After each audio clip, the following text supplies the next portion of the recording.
Hey guys, it's Scott here with Adventure Indiana, and today I want to shoot a quick wrap-up video of some of the things that I have found and kept in from 2018. I meant to get this video out a little sooner. I want to get it out by New Year's Eve or New Year's Day, but I got a little distracted. I was making these Adventure Indiana birdhouses. If you want to see how to make one of these birdhouses, check out my channel. I do have a video on that. So let's get started. So go over a couple of metal detecting things I found. This chain, a couple padlocks. This hook here is really interesting. I was out metal detecting on an old farm and I found this. I think this is a hand forged hook.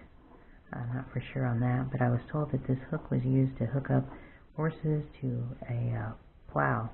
So that would be pretty cool. I found a lot of neat broken pieces of pottery. I've got a whole jar of this out in the garage. I'm not sure what I'm going to do with it. Smokey's bear car, poker chip. Found some cool tokens this year. Found this little bit of a bracelet or a wristband that has the Mason emblem on it. Cool little pocket knife I found. I dug this in the city park. This is about 9 or 10 inches down in the ground. It says 1986 Ingot Summit on it. And I brought this home, I cleaned it up, I soaked it out in a little bag of WD-40, like a little Ziploc bag. This thing is razor sharp. I don't know if this will count as an Adventure Indiana find or not. This is a ring that I found. I found this metal detecting on the beach in Lake Michigan in downtown Chicago last spring. Really cool find. Found a couple horseshoes and some horse tack, these rings here. Found this one and this one while I was out magnet fishing. This one I found metal detecting. I believe that's a mule shoe. I just found found this little diamond earring. I wish this was a real diamond, but it's not. Still kind of cool though. Let's see, what else did I find? Oh, this, if you watched my last video where I was out in the woods and I was putting up my antler trap, I was showing you our woods, and then there's a couple of buildings out there. One of those buildings had a lean-to. I took that lean-to down, and underneath that lean-to I was metal detecting after I got it taken down. And I found this Ford hubcap. It's in really pretty good shape for finding it in the ground. It's not rusted out, and I was told that this is from a 1930s Ford pickup truck. So pretty neat that it wasn't rusted out. Found a couple goofy little finds that I kept. Little rubber ducky, a fidget spinner. I found that when we were magnet fishing in the river out in the middle of nowhere, so I don't know where that came from. A little toy truck, and I found this little plastic gas pump to go with it. Found a few neat skulls this year. Found a whole bunch of raccoon skulls. This is by far the coolest one. This is a beaver. When I found him, he was in a couple pieces. I brought him home. I cleaned him up with using hydrogen peroxide and a little bit of bleach. Then I glued him back together. I think he went together really well. Then my other neat skull that I found that I want to show you is this guy right here. I found this along the river. I'm not for sure what it's from. These pieces here that kind of go up to the sides are kind of interesting. I don't know what that is. I think this might have been some sort of fish, but I couldn't tell you for sure. Really cool looking. I think it kind of looks like a little dragon. But anyway, let's look at some bottles here. Milk bottles. This one I've been filling up with bullets that I find.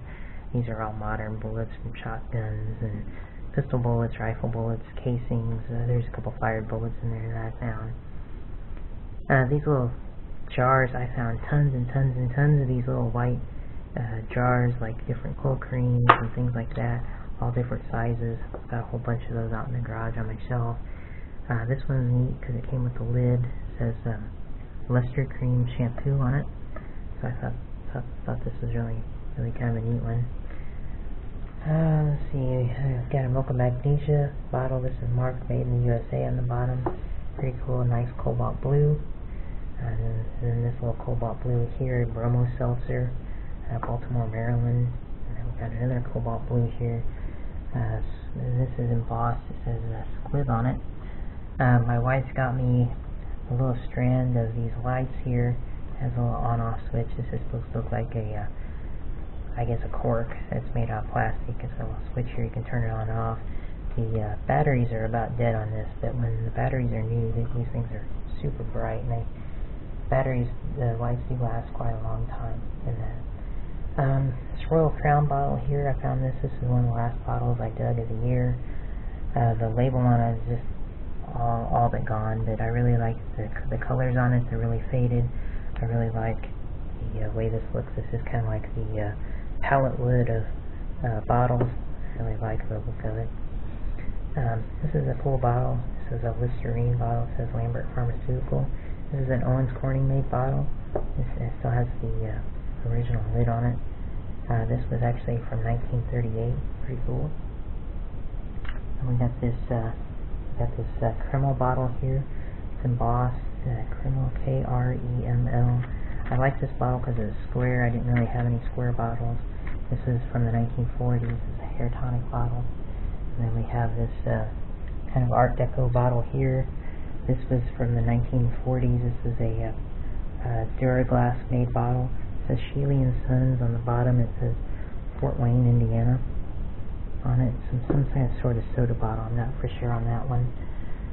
I found this older cork top bottle. I found this in the root ball of a tree that blew down after a big storm. So that was pretty cool to find that. And then this Purex bleach bottle. This was from the 1940s. I thought it was cool because it still had the lid. It's a screw top, not a cork top. I know you can find older Purex bottles than that, but I still think it's neat. I found a whole bunch of these that are broken. So let's look here at some of the bottles I found. Oh, before I do that, I'll show you a couple of neat pieces of glass I found. Both these pieces of glass here have an old date on them. This is some sort of lid, and this glass lid here, it says in reverse print, it says patent January 11th, 1888. So I stamped this into some Play-Doh to read it, but that's what it says, patent date January 11th, 1888. And then this piece of glass here, I think this might have been off the bottom of an insulator. But it says patent December 19th, 1871. So just because it has these two 1800 dates on it doesn't necessarily mean that they're that old.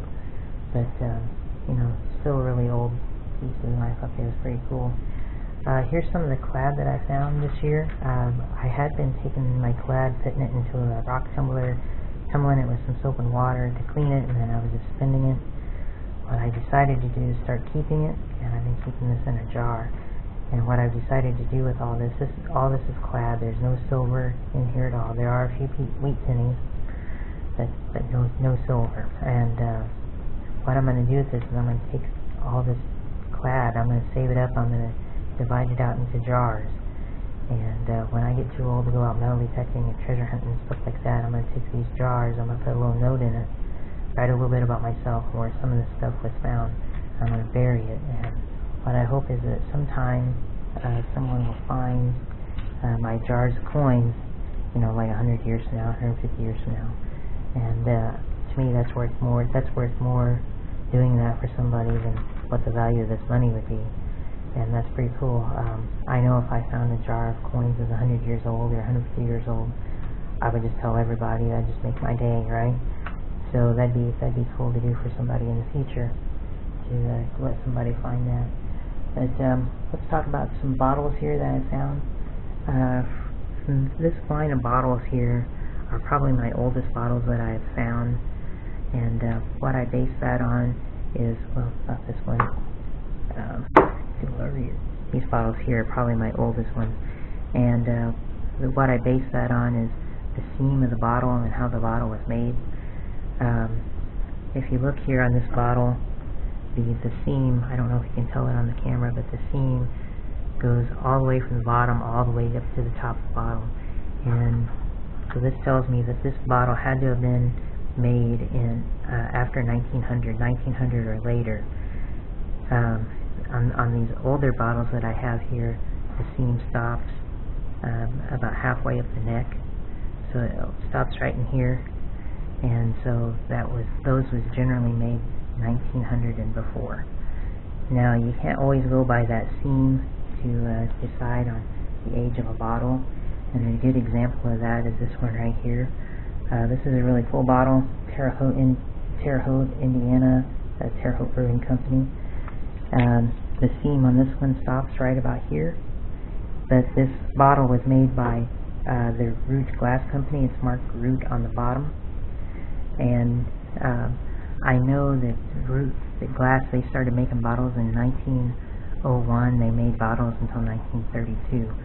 So even though this was, the seam doesn't go all the way to the top, I know this would have had to been made after 1900 because it's marked Root. So they might have been making bottles using an older method of bottle making when they first got started. So you can't always go by that seam. But Root Glass was significant because it's an Indiana company, and they were based in Terre Haute, where this bottle came from. So Terre Haute, and Root Glass claim to fame is they invented the Hopple Skirt Coke bottle, which is this, the famous Coke bottle shape. That was invented here in Indiana. This is by far my best Coke bottle find of the year, because this has the patent date on it of November 16th, 1915, and this would have been one of the first Coke bottles made. Root Glass made this bottle in 1915 or 1916. I'm not for sure when they invented this, I don't remember, but they made these bottles with this patent date on it of November 16th, 1915. They produced these between 1917 and 1928. So if this isn't a 100-year-old bottle already, it soon will be. I mean, even if it was made in 1928, that's not that far away. But you can see there's lots of manufacturing defects in this one. There's lots of air bubbles and things like that. So I think this is an older one.